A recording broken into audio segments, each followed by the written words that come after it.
Hi, Jenny. Thank you for joining me on the podcast. How are you doing? I'm good, Ethan. Thank you. How are you? I'm okay, thank you. It's an honour to speak to you. Um, I want to go back to the start, really, because you had a bit of an eventful childhood, didn't you? Yes, you could say that.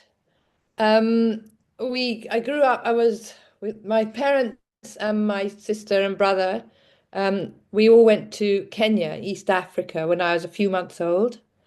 And it was just after the World War II. My father was quite traumatized, and basically the government were offering grants to for people to come from England to go there and farm the lands. So he took advantage of that, but also he loved to ride, and it meant he could play polo and it didn't cost him an arm and a leg. So we grew up there. We grew up and it was quite wild and we weren't really looked after very well and just kind of were quite feral, I think.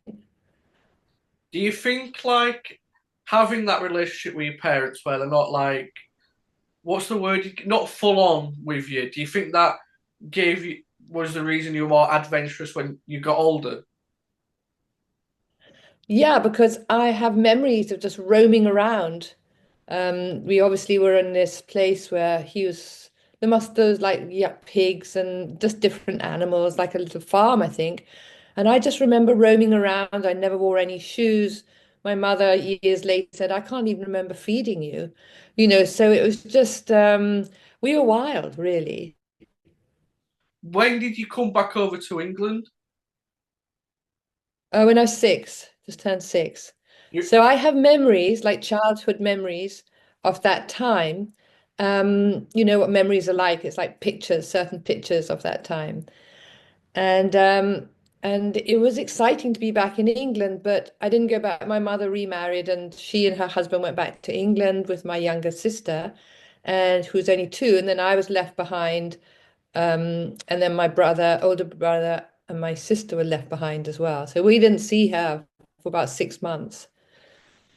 how different was your childhood when you came over to England from Africa?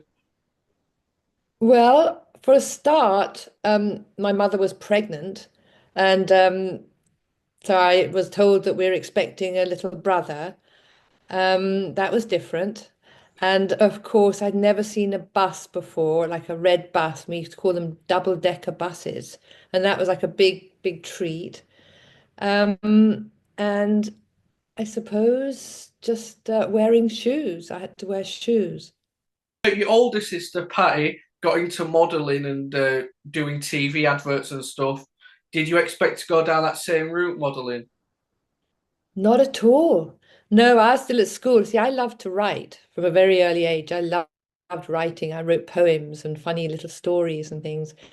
And so I thought probably, if anything, I didn't really think much in the future, but if anything, I thought maybe I'd be a journalist. And then I had a boyfriend when I was 16, and he was in a band with Mick Fleetwood, who then became my husband, in a little band in Notting Hill Gate called the Shanes. And when they disbanded, everybody went to go and look for jobs painting people's flats and things. And this boyfriend I had, he was painting the studio of these fashion designers called Fowl and Tuffin. And they said to him, do you have a girlfriend? We're looking for someone to model our clothes because our other ones just left. So he said, "Oh yeah, yeah, my girlfriend. I'll tell her to go and see you." So they were in Carnaby Street, and so I went there, and I was really shy and went for an interview. And they said, "Well, I think you look fine," and told me the next Monday that I'd got the job. So I never told my mum. I didn't mean to. It's just that she was busy looking after the other kids. Just left school and started working in Carnaby Street. I was what they call a house model. So you just show their clothes to people from Vogue and from all the big sort of glossy magazines. And then I was asked to go to New York and show their clothes, and Pattie was as well, and a couple of other models. And then I was told I should get an agent, do more photographic modeling because people were wanting to take photographs. So I kind of fell into it more than actually thought this is what I want to do. How do you look back at it now, all these years later? Well, I think in a way, if you had a certain look, which I did and Patty did, that was the big change because it used to be, models were very sophisticated and, really grown up and tall and all those things. Well, in the 60s, the more kind of not so uptight, if you were just sort of just yourself, that was it. That was very much the time and the look. And so, in a way, it was fun. I didn't like doing the catwalk because that made me nervous, but I was all right if I danced. Then I could do anything. And so I got quite a few jobs just dancing along railway platforms to a band playing or in Europe somewhere. And just it was sort of quite fun until I got to the point about a couple of years later, 2.5 years later, where I thought, this isn't, there's more to a life than this. And I got very serious and I was looking for what is the meaning of life, where do I think I'm going? Well, you said the modelling did give you a sense of like being your own person instead of Pattie Boyd's sister or George Harrison's sister-in-law. Yeah, well, we were known as the Boyd sisters. So there's the whole lot of pages in Vogue magazine where we're modeling together because we were quite similar in some ways, but I think she was much more into modeling than I was. I could do it, but I wouldn't have the false eyelashes. I wouldn't bring the right this or that. Just I didn't really take it seriously. It was just like, oh, that's good. Oh, and you're giving me money too. Okay, that's fine. So yeah. You mentioned you were looking for the meaning of life and like what's life all about and stuff. And you went to San Francisco when the hippie movement was starting. What was that experience like? Well, that was extraordinary because I had no idea about the hippie movement. Nobody had heard even the word hippie, and nobody knew about this whole counterculture, that was happening then.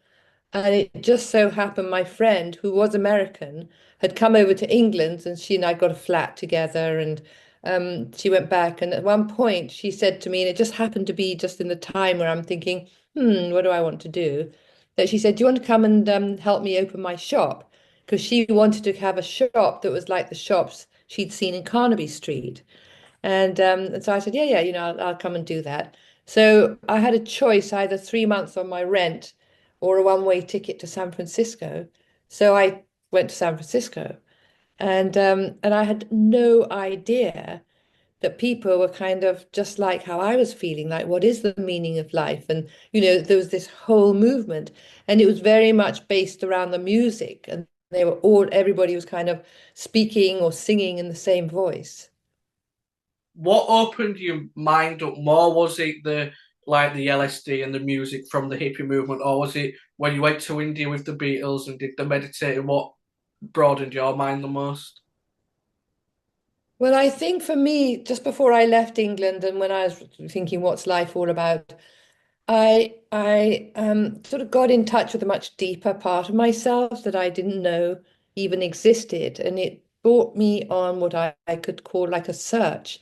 I was searching for something, and I wasn't quite sure what it was. Was it God? What was it? It wasn't what I'd been brought up to believe. And so I had this search, and I think it was searching for other people who felt the same way, who realized there was more to life. And I was also more into the Eastern way of thinking, like reincarnation and, all those things. And I'd go to bookshops that sold very sort of esoteric type of books. And so when I was in San Francisco, I felt I just completely blended in with them all. But I was still searching. So whether I took some acid, I didn't take much acid, but I would smoke pot. And it was more if I'm doing it with somebody, I wouldn't just go and smoke it by myself. But I think the best thing for me was going to India and having my mantra and learning how to meditate. Then that search just wasn't there anymore. I felt I'd got to where what I was searching for. And it wasn't through drugs, it wasn't through alcohol. It was through, just meditation.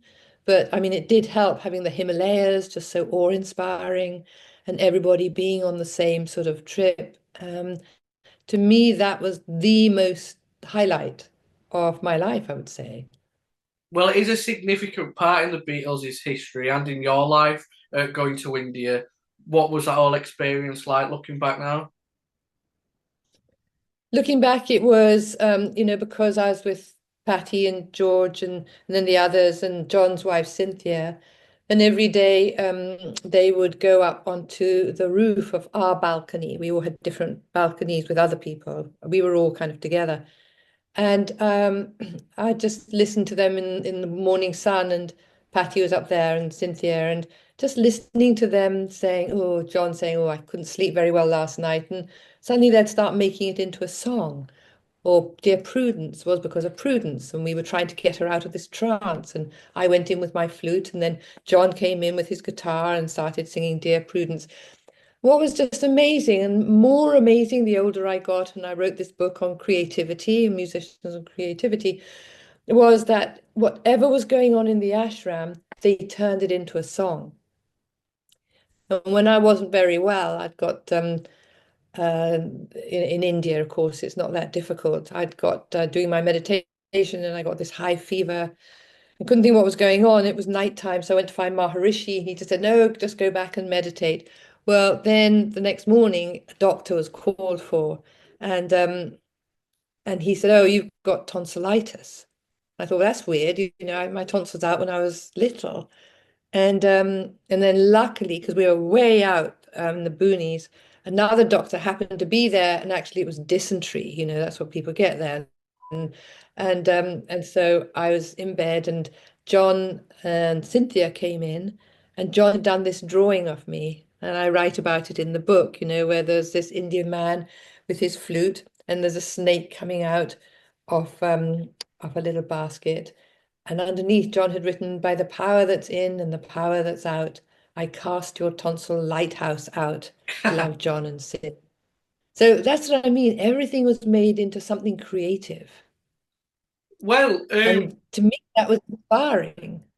yeah, definitely. I read your autobiography on Kindle and I thought it was a brilliant book, really well written and brilliant stories in there. Thank I you. want to get round to reading your book you mentioned before, the it's not what is Icons of Rock. That one, it? Icons of Rock. Not just rock and roll. Oh, yeah, not just rock and roll. There's that one. See, it originated as Musicians in Tune in America, and that was my PhD, based on my PhD dissertation, where I interviewed all the musicians that part of them were our family, and others, I knew them really well, and asked them questions about their creative process, and were they encouraged? What about drugs and alcohol? All these questions. But I only put in little bits of their answers, because I would have it because it was more of a psychological thing, it was underneath, I don't know, collective unconscious or drugs and alcohol. So you just do little quotes. And the same, it's not only rock and roll, was that version, but in England. They brought out in England, different cover, different title. And then just recently, I was asked to redo the whole thing and bring in more people, which I did. So people like Joni Mitchell, instead of having a little bit of it, I've got her whole interview or George's whole interview. So that's Icons of Rock in their own words. And that came out in America, it came out last year. I think it was the end of the year before for me. Yeah, nice. I'll definitely get round to reading because I like that side of things with musicians, the creative side. Yeah, And that does lead me on to yeah. a question. You mentioned the Beatles were creative in India. What do you think that was? Do you think it was the meditating, or do you think it was being like so far away out of like everything that was going on in London or in England at the time? Like there's no I distraction. think it was, yeah, I think it was a combination of both. Could you see the creative process, like how creative they were at that moment? Like you mentioned, he wrote a song when he couldn't sleep and stuff. What other songs were there at the time? Um, You could see him I working? didn't, because if you think of it, what was it? I just turned 20, so I wasn't that old. And I think at 20, you're just so in the present. And so it's just like, wow, that's cool. It was that sort of attitude rather than, wow, that's amazing. It was just nice listening and just listening to them talk. You kind of go into a kind of dream state in a way because the sun's a nice warm sun and someone's hennering your hands or it was just sort of being there. You wasn't too sure about the Maharishi at first, was you? No, I never was. But because I had my own spiritual awakening or awareness, which is what I called it when I was 19, 18, 19. I kind of felt something that was my own. So I wasn't looking for someone who was like a guru, but because I liked the meditation and I went along with it and I got my mantra, we all did our meditation for about maybe a month or 6 weeks before we went to India. And so I knew the meditation really worked. And so I went knowing that. But I was always a bit nervous that maybe he knew I wasn't actually that into him. Um, but and everyone else, like George, is always quoting him and everything, but I couldn't go there because I wasn't looking for someone like that. The meditation for me was what I got a lot out of. You mentioned in your book, and I think it's a good point. Like the Beatles were looking at him as sort of a leader after Brian died, weren't they? So when he, Yeah, yeah, sorry. oh no, carry on, it's okay. Yeah. Yeah. No, I think that's true. That's my own sort of take on it. Because they'd had Brian as like a father figure, and I think they projected that onto Maharishi. So when Maharishi didn't turn out as what they thought he was, um, it was like double whammy, double betrayal in a way. What do you think of the White Album now? Do you like? Does it take you back to that time if you listen to it? I haven't listened to it for so many years. I'll have to listen to it now. Yeah. Mhm. You was the inspiration. Well, like you gave George a line within you, without you, didn't you? I was with some friends and we went round to this person's house that we all sort of knew. And we'd all sort of have there be a joint going round and nobody really talked. We just listened to music. And I noticed we're sitting round a table, cross-legged on the floor. And I noticed there was a book on the table called Karma and Rebirth. So I thought, that's interesting. So he's obviously, you know, into this as well. And um, and so I just opened it randomly at a page, and it just said, "Life goes on within you and without you." So I called Pattie and George answered the phone, and I said, "Hey, listen to this. Life goes on within you and without you." And so he obviously got it and loved it and made the song out of it. You know the trip to India. Who would you say that trip had the most impact on? George. Really, yeah. Did the wives get it as well? Did they go through it all as well? Yeah, well, Cynthia, yeah. Um, I think John left himself open to it, but George was definitely the sort of spearheader of it all. And, Patty was doing her meditation, not Maureen, because they were only there for about 3 days, not for long. And Jane, I think, I didn't really kind of connect with her, so I'm not quite sure if she really was into it. There's rumours, I don't know if you know or if you can say anything on it, but that John and Paul had a falling out there, and that was like the beginning of the end of the relationship. Did you ever see anything while you were there? No, no. I was in my own blissed out world. It did end on a sour note, like you said with Maharishi. Was that a shame after the whole experience? Yeah, it was a shame how it ended for me because I didn't know that was going on, really. But luckily, Patty, George, and I all went to South India to stay with Ravi Shankar and tour with him for a little bit in South India. So that was kind of coming down slowly, but it was a shame because I was really into it. I was really loving the meditation. So when we got back to England, and when I next heard that Maharishi was in town, that he was up in Wales, where we got initiated, I got a train up there and went to see him. And I just said, I'm really sorry the way it ended. And he said, "Well, what happened? What happened?" So I said, "I don't know. I've just come to say I'm really sorry the way it ended." And that was it. Yeah, was he asking that Yeah. when you were leaving? Wasn't he? Was he saying like what's happening and stuff?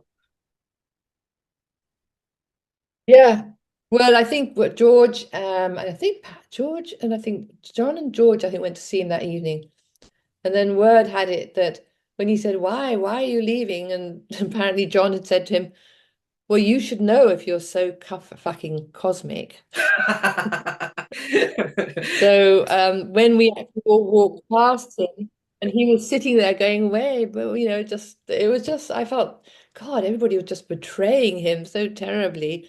Poor guy. But then who knows? It was just one of those mysteries. And then they weren't sure if they had to tell the press because they'd got all these people meditating and now they weren't going to be with Maharishi anymore. Did they have to explain themselves? And it was decided that they wouldn't, but then you hear a lot of it in the White Album. Yeah, exactly. Would you ever talk about the trip afterwards within the group, or was it just Mm. back in the past? No, not really. I think everybody kind of moved on. What would a typical day be like there then in India when you were doing this? In India, Yeah, yeah. um, you get up, you get woken up by someone knocking on your door, and they've got you mango, and there's mango juice. And so they'd knock on your door and say, mango juice, mango juice. So then you'd have your mango juice.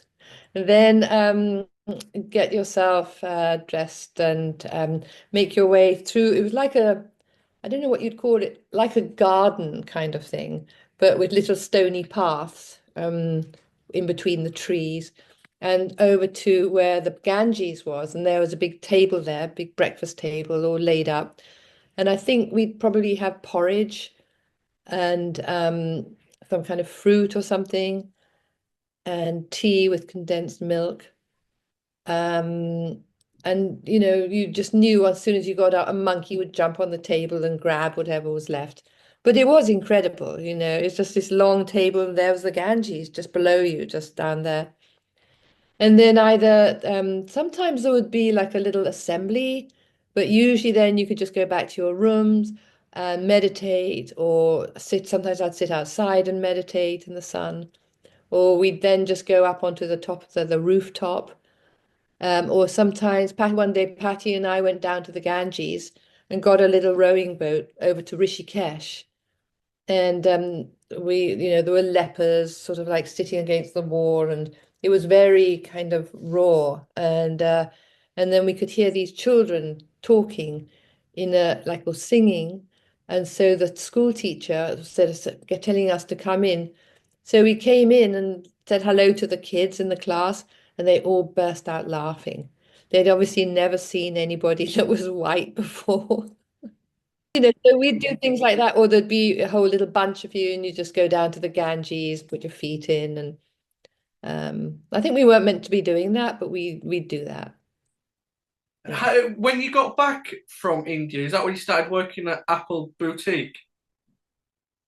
No, that was before I went to India. Or was it I was before? working at a boutique, yeah, and that's when Donovan bumped into me, didn't realize I was working there, and then we became friends, and that's when he wrote that song Jennifer Juniper, and that's before I went to India. Was it like working at Apple? Did you enjoy your time working there? Oh, it's great fun. Yeah, because I had a couple of friends who worked there as well.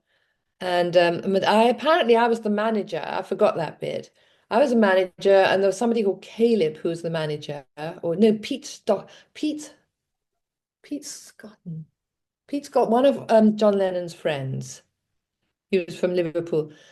He as well. And so a lot of when the press came to ask questions about this shop with all these extraordinary clothes and colourful paintings on the outside. So they would come to me and ask me, what was it all about? And I was so into it, because it was just like being in San Francisco. It's like this is bringing some color into people's lives. Whereas, everything around there, and often if it's a drizzly day, it would be like seen as black and white. Well, that was like the peak of British culture with the music, the fashion. What was that whole time like? Like the swinging 60s?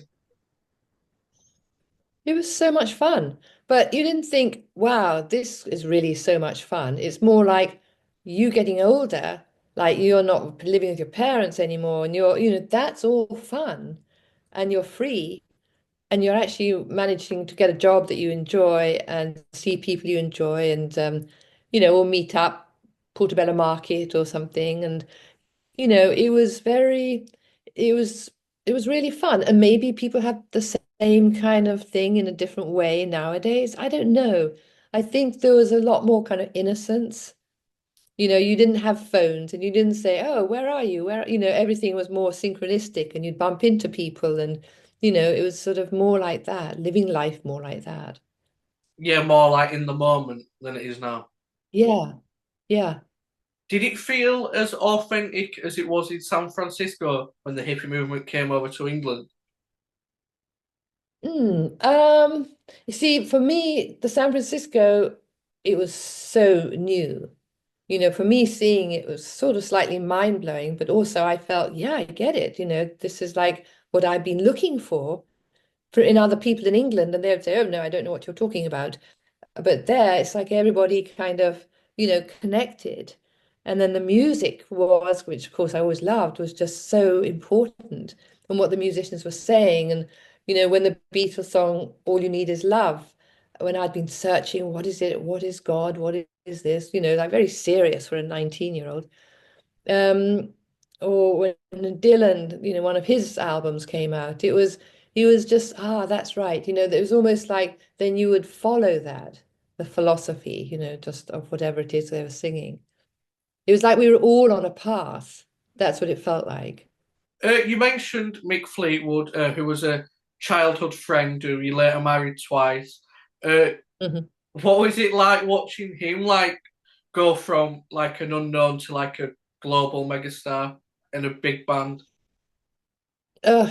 Well, the thing is, because that was then, say, like the 70s were very different to the 60s. See, the 60s was just filled, it was innocence, if you're smoking a bit of pot, it was still part of that kind of innocent time. It wasn't, it didn't go any further. By 70s, and I think musicians, and then the struggle to get an album done within a certain amount of time for the record company. Then cocaine came into the story, and it's almost like dripping off the walls, And then Mick wouldn't come back because we lived sort of out in the hills, in the mountains.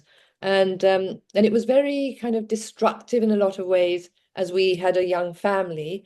I was the only one that had kids.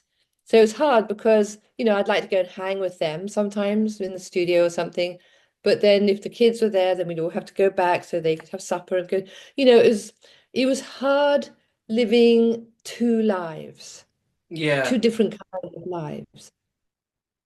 Well, something that's like a prominent thing in the book is how you want to find your own independence and stuff, but relationships and like say having children kind of was hard for you to find that. There's a bit in the book where you got a job offer at Vogue, but Mick said to turn it down in case he wanted you on tour or anything. How hard is it? That's right. How hard is it being an independent and a rock star's girlfriend or Well, wife? yeah, it was see when I got offered that job in Vogue and we were in London then we didn't have children at that time. Um it was it's much more important to keep one's own identity and to actually say, well, actually I'm taking the job rather than, oh yes, I must be there, just in case he clicks his fingers. And it was just sort of I don't know. I suppose it's not having that confidence where you can say, actually, I think I want to take that job. And so there was a lot of growing up that had to be done. Did you enjoy going on tour? I know it would have been different when you had kids, but did you enjoy it in the early days? No, No. no. The only bit I really liked was listening to the music when Peter Green was in the band, or whether, Stevie and Lindsay. It's great listening to the music, but being on the road and with children.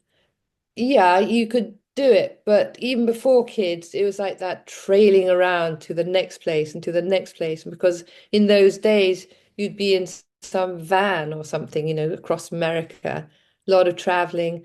And and I think what it did, it's like, well, where do I belong in all this? You know, because the whole idea of being on the road is for the band, and the whole idea for the band is so they get a gig that night. And the only thing that happens and that means something, and that the one rule, you have to show up for the gig.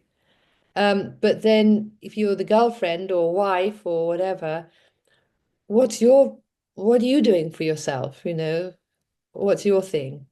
And so it's easy to kind of lose yourself How hard is it to have a long, successful marriage with a musician? with a musician. I think my sense is that people, women who have had strong relationships with their father, with their parents, but I think especially with their father, have more of more of a sense of self. But if you didn't have that, because a father represents, I think, you know, someone that believes in you and kind of gives you the backbone.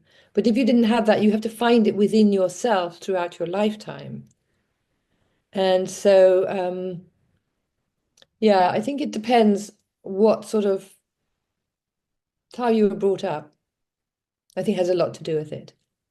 You, And I think if you have a voice and you can say, actually, I am so into dressmaking or I'm so into this, then there's a kind of genuine respect that you both got your thing, your pieces.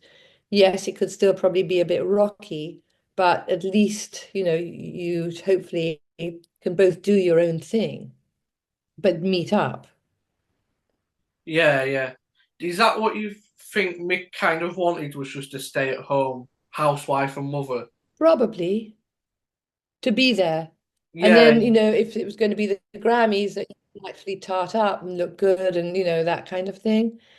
So it's quite a role. I saw a lot of women go under. yeah, I can imagine. 'Cause, like reading your book, it looks like just so like hard to be yourself, isn't it? And follow what you actually believe in. But, Mm, mm. um, what was Peter Green like actually? Because you knew him before, well, he was working with Mick, and then obviously after he left the band, what was he like? Right at the beginning, he was very young, and I thought he was great. He was so real. You know, he was from the East End of London, and he had a great sense of humor. And you know, he and Mick had a really great relationship. And Mick just adored him as a player. He was just, you know, it moved him to tears sometimes, he'd say. And Peter was great. He was just such a real person. He went down that spiritual Mm. route as well, didn't he? It's such a shame. I mean, it's one of the tragedy. What? Oh, sorry, I was saying he went down that spiritual route as well, didn't he? Yeah, yeah, he did. And he asked me what my, you know, views were and what was it like in India, and you know, when he knew nobody else was listening. He did, yeah. What was he said about the tragedy? Was it when he took the LSD and changed? Yeah. Yeah. Yeah. Could you see that straight away that it had had an effect on him? Well, I didn't see him when he first took acid because they were all in San Francisco, I think. But then he went to Germany and these women were sort of piling him with acid. And I think for my belief is that someone who's so sensitive like him, he's like a finely tuned instrument that you give them something like that and they just don't recover, you know, just it's too much. What was he like after that? Like he didn't, like you say, he didn't recover. What was he like? Well, sometimes he was okay, but then he'd sort of kind of zone out and say something that was kind of a little bit out there. I met up with him years later, and he was living in this house in just in the outskirts of London. And I went to go and visit him. And he was good. He was, it was nice talking to him. He knew about his whole condition and he knew he'd come off his meds. So it was a little bit like, bit scary because he showed me this whole chest of knives and things. And he said, I sometimes hear voices, but not that often. And I thought, God, please, God, you don't hear a voice with all these knives here. So I thought actually it wasn't such a great idea to just because he has a serious condition. It is a shame, isn't it? 'Cause like you say, he was a musical genius, then one sort of thing like that, and it just changes everything. Yeah, yeah. He wanted to give all his possessions away, didn't he? Mention that to you, didn't Yes, yeah. He wanted us all to give away everything and just to all just go like gypsies and not play for money. I thought it sounded great, but Mick and the manager didn't. he? Yeah, And like, he's not obviously gonna. impractical. um, so, do you think you can broaden your mind too much, like with the LSD? And when you was in India, you mentioned Prudence had that trance where she couldn't get out of it and Mm, stuff. Is there risks to it? mm. Well, I think the story goes that she'd taken a lot of LSD before she got there. Ah, right. And then it sort of alerted Maharishi, you could have somebody like that who's quite sort of sensitive because they've had so much of that kind of like out there experience that maybe, and I think she was doing the meditation much more. She was doing it day and night and day and night and day and night. And, you can't do that. Something will click. What is it like when you? I've never really meditated, so what is it like when you get to that point where it's like, where does it take you off to? Oh, well, what it's like being in a zone where it's timeless and you have no thoughts, and that this is the whole what you're, hoping will happen. And you're just in the present in such a big way, just fully, fully here. And it's great. But often, then a little thought comes in, or, it's very hard to actually get into that state when no thoughts coming in. How does it like affect your day? Then, so say you get up and do it in the morning. Do you still do it in the morning and in the evening? I do actually, yeah. So how does it affect your day and night then? It affects my day in as much as I feel more, because I have a tendency to rush around and do everything. It's much more, makes the day a bit more measured and uh, just being more in the present. I think that's what it does. And I think especially these days you kind of need that, don't you? Like we said before, it's a lot harder Yeah. now. Mm, mm. We mentioned Peter Green leaving the band. Which Fleetwood Mac did you prefer, the Peter Green era or the Lindsay and Stevie era? Oh my gosh. Difficult to say because Peter was just so soulful, and his songs were just kind of heartbreaking. But also, Stevie has a really lovely voice, great songs, and Lindsay and Chris, and together they're just fantastic, together. I remember when I first listened to their rehearsals, when they were first kind of together, and I just thought, this is going somewhere, this is so amazing. The harmonies.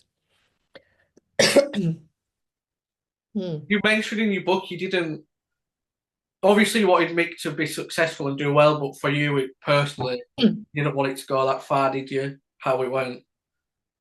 Well, it wasn't that far in as much as the success, because the success was everything he wanted. So you're happy for that person. It's the price you pay in what you're doing to your family, to your body, to your friend. It's such a high price. You were in the studio when they were doing Rumours at times. Was it as chaotic that time as it's made out to be? Mm. Yeah, I mean, there was a time when I was there, and you'd walk into, the main room where all the equipment is and everything, and then you'd walk into another room, and there'd be someone sobbing, and they'd go into another room, and someone else is having a really sort of tough time talking to someone else, and it's just there was stuff going on, but it's extraordinary the emotion and the songs that came out of that that have lasted for all these years. Yeah, I think it's one of the best albums ever, but it's Yeah. crazy how it came Yeah, from that. I know. Yeah. And it was relationships within the band, and yours and Mick's was a bit of a struggle at that point as well, wasn't it? So Yeah, it was everybody. yeah, it's crazy how such a great album can come from that. Yeah, yeah. What was the like we mentioned throughout the book? You try to search for your own independence. What was the point where you left that rock and roll lifestyle behind and wanted to do your own thing? I would say the point was I'd married Ian Wallace, also a drummer, and we could yeah, then John McVie gave us said you can stay in my house in Maui and go to Maui and have, a little thing. And then Ian wanted some of his musician buddies to come along as well, knowing that they would have some drugs.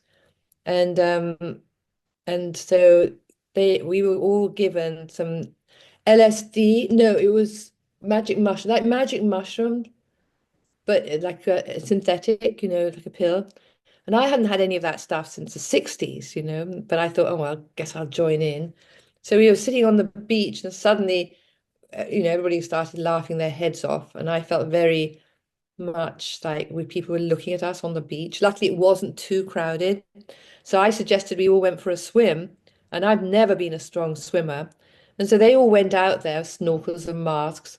And I just went out with a mask on and they'd gone out, and so I swam like way out, and I started putting my head underwater, and I could see all the coral and the fish, and getting more and more fascinated by everything around me. Obviously, high as a kite, and then I couldn't be bothered to take my head up from under the water. I thought I could breathe underwater. So I was sort of like doing big breaths and everything, and then realized I was choking and I sort of was spluttering getting up, and another big wave was coming. And I honestly thought, this is like my dream, and I'm going to drown. It was so sort of scary. I had like a moment of lucidity. And so I quickly, as fast as I could, swam back to shore, just praying I wouldn't think I could breathe underwater again or and it was, you hear about people who've gone out high as kites and they drown. And it could have definitely easily been one of those. So when I came out, it was almost as if I'd been given a second chance. And I thought, wow, I've had, pretty amazing life, but now it's time to give back in some way. And that was the beginning of my turning. And then I stopped drinking, I stopped using, I stopped anything.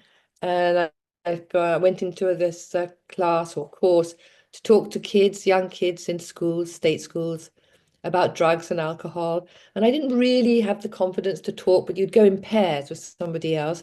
So the other person would do the talking, and then afterwards, all the little girls, I'd wear like very colorful bracelets and stuff, and they'd all come up to me, and then I could talk to them about it.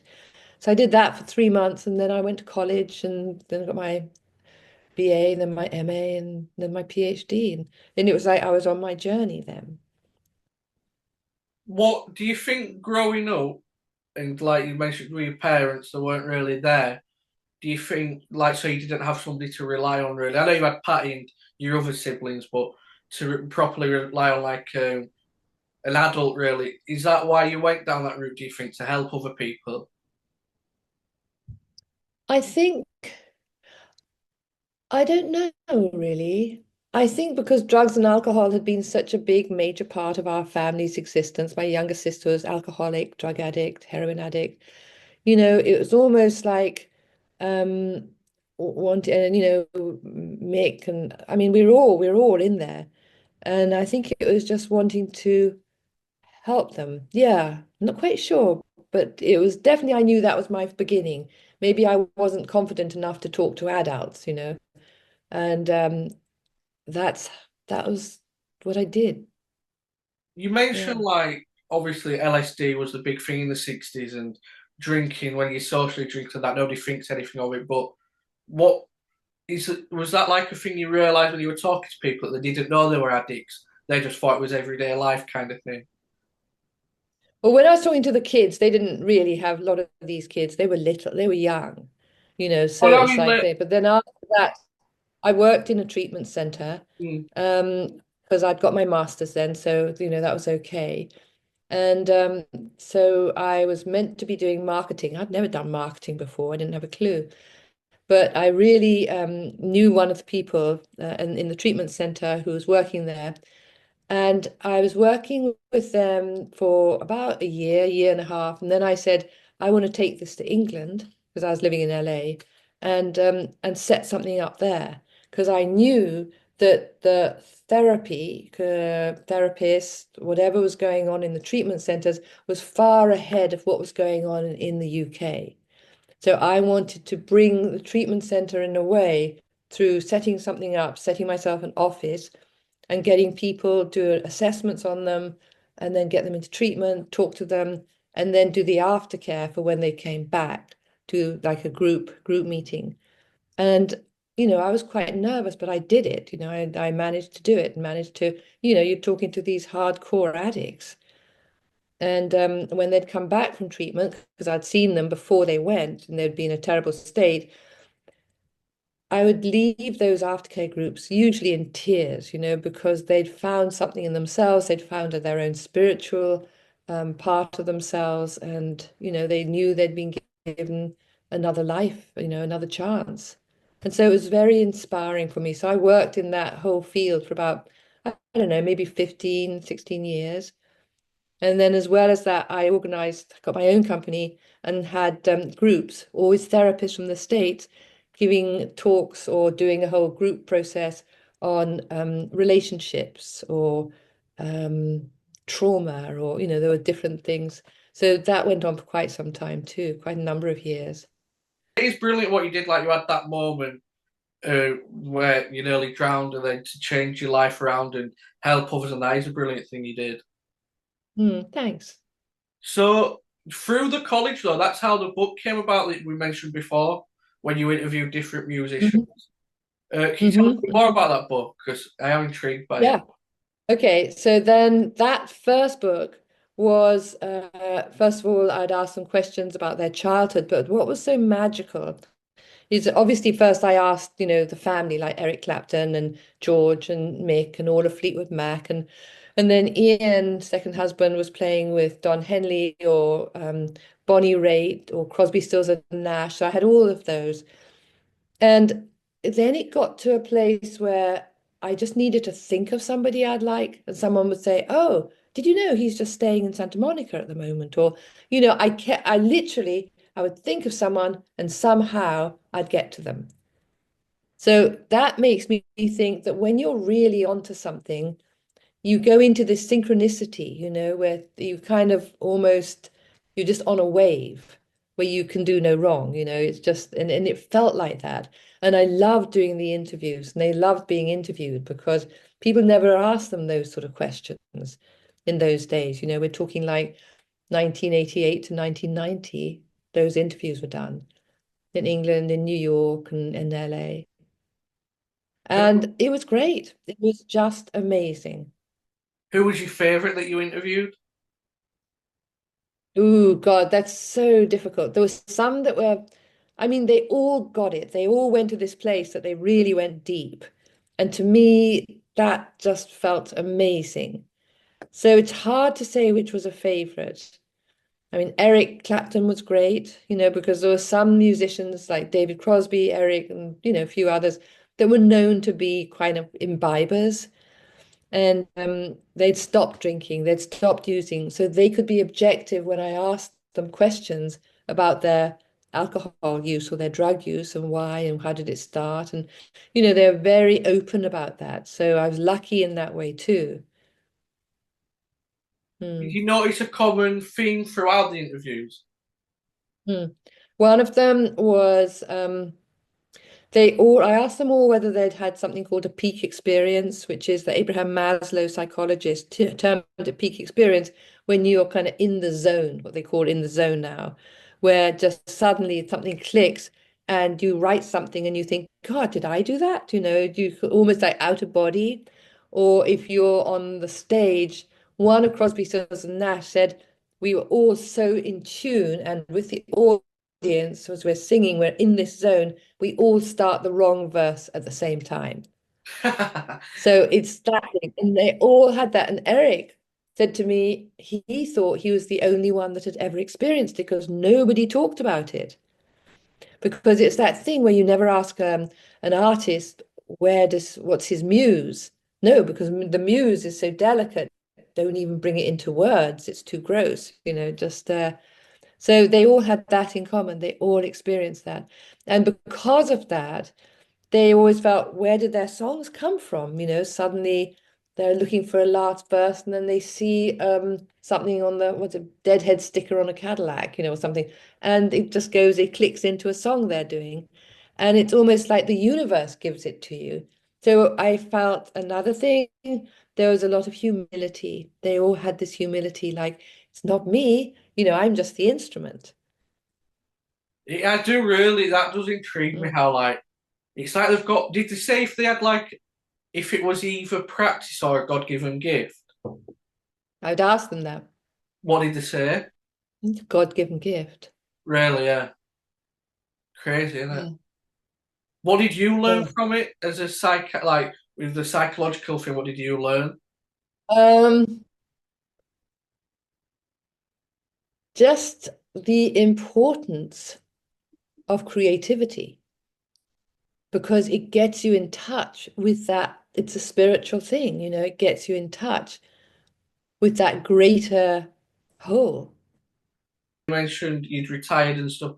What's life like? What's life been like for you these past few years?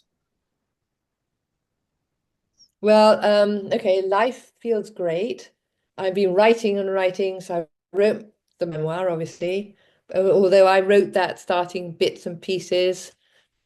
Then and then writing, being asked to write the musicians in tune, but do it completely how I want to do it. So that's been great. That Icons of Rock. I've been doing lots of public speaking, which I never used to do before because I was terrified. And now I just love it.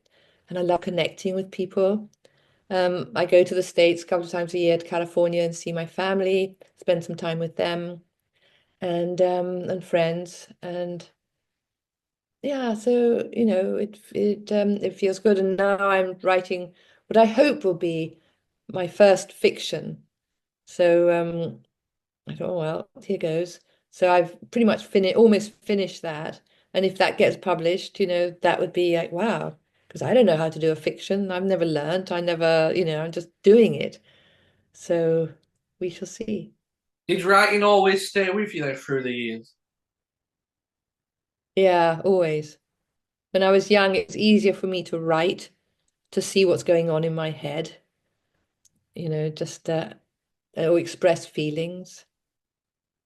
That could be a God-given gift, though. The writing. Well, my belief is we all have one. We all have one. We all have something that we do well. There's something that we have a kind of innate ability to do. Yeah, yeah. You're a very good interviewer. Thank you. I appreciate that. Everybody has their gift. It's just finding it, isn't it? Yeah, that's right. I do hope the book does come out for you because I'd like to. What is it about you're allowed to say, or is it too soon? The one that I'm writing and working on, Yeah, yeah. I'm not going to tell you. I'm sure it's brilliant. I'll wait till it's a book. I'll wait if it becomes a book, just check in with me and I'll let you know. Thank you. So the other books, the memoir and the music one, I'll leave a link in the description if anybody wants to read those. And is there any social media or anything Right. people can find you on? Yeah, I'm on I hardly ever go there, but I try and go more often on Instagram. I know Jenny, lowercase Jenny, and then underscore Boyd Levitt. Okay. Levitt. I'll leave a link for people so they can check the book out. Great. And I'll try and go on it and sort of put some more pictures on. So yeah, it's great to hear that life's going well for you, and you have lived a crazy life. So it was great to read it in a book and hear your stories today and stuff. So thank you so much for your time. Thank you. It was fun. It was nice to talk to you. Thank you for your Okay. time again. Thanks so much. Thank you. See Okay. you. Bye bye then. Bye. Bye.